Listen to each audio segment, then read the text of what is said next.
Assalomu alaykum kanalim a'zolari. Safiya taomlar kanaliga xush kelibsiz. Bugun sizlar bilan birga palobob assorti salat yapamiz. Buning uchun bizga ekraninglarda videoda ko'rib turgan mahsulotlar kerak bo'ladi. Normasini o'zingizlar bilasizlar. Kimdir ko'proq tayyorlaydi, kimdir kamroq.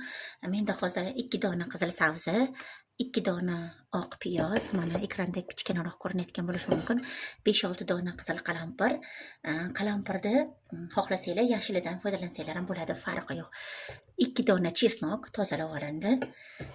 1 dona ukrop, mana yarim kilogramm, ya'ni 500 gram bolgarskiy, yarim bosh karom. Bitta karomni 2 ga bo'lib oldim. Katta karom edi.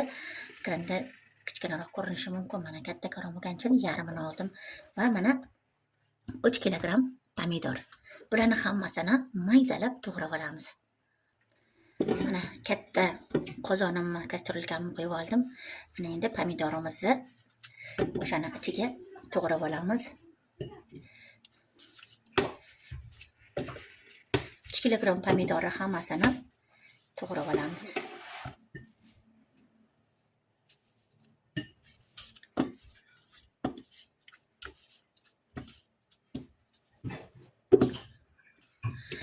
Mana pomidorimizni tayyorlab oldim. Endi 2 dona sabzimizni qirg'ichdan chiqazib olamiz.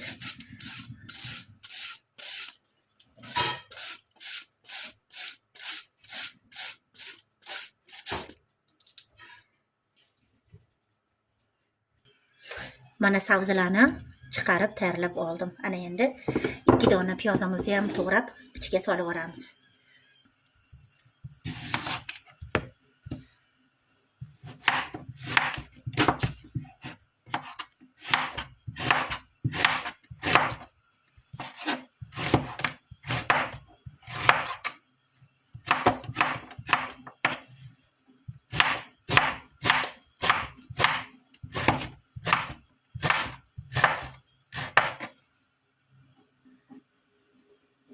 Ikki dona to'g'ralgan piyozimizni ham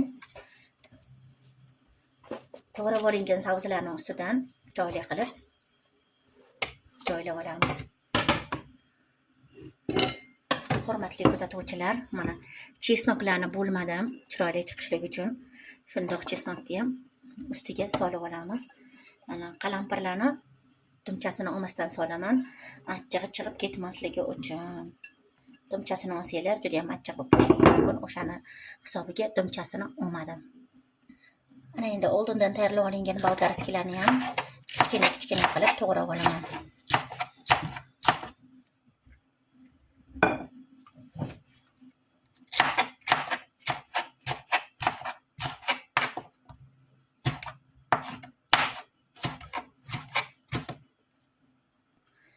Tayyor bolgarskilarimizni yana xuddi shunaqa qilib to'g'ralgan sabzavotlarning ustidan qo'yib olamiz.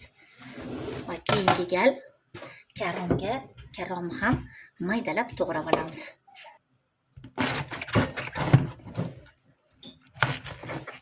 Karomimizni qattiq joyini olib tashlaymiz.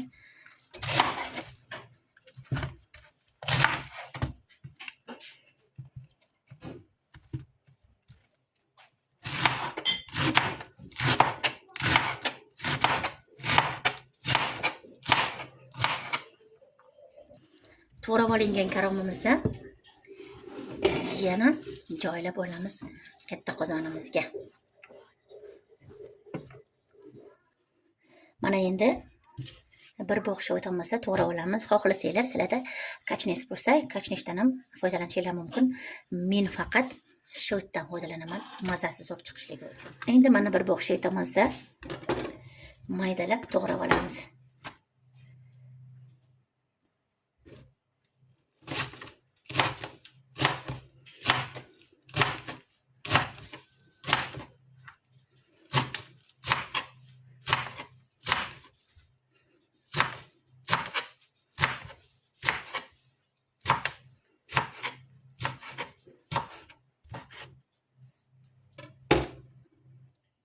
Sabzavotlarning ustiga shovitni ham solib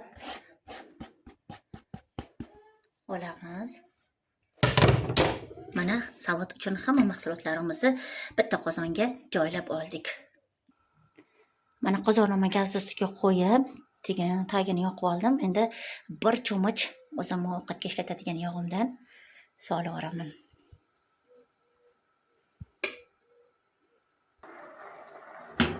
Salatimizga tuz solib olamiz. Boshlanishiga 2 qoshiq tuz soldim. Agar kam bo'lsa, o'zingizlar solib olasizlar va yaxshilab aralashtirib qo'yamiz.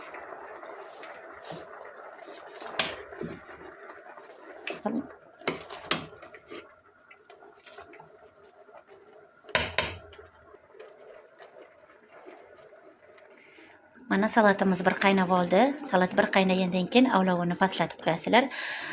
Bir qaynagan vaqtdan boshlab 30 daqiqa qaynatib olamiz, chunki sabzilari qattiqroq bo'ladi. Yaxshi pishmasa, bonkalarimiz otib ketishligi mumkin. O'shaning uchun yaxshilab pishirib olasizlar.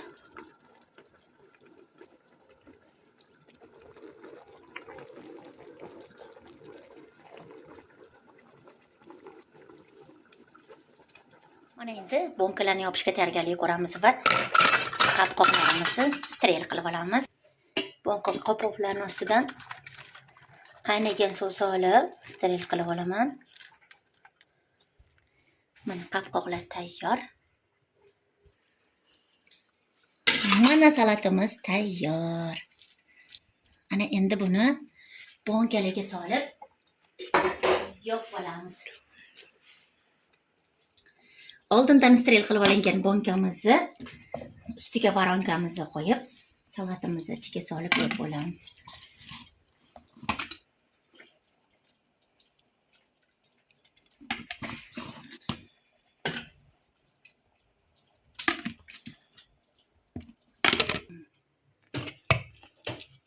Bonkalarimiz ustiga krishkamizni qo'yib qo'yamiz.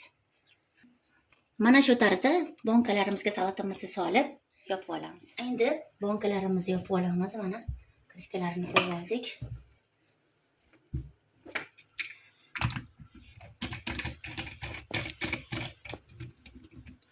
Bismillahirrohmanirrohim.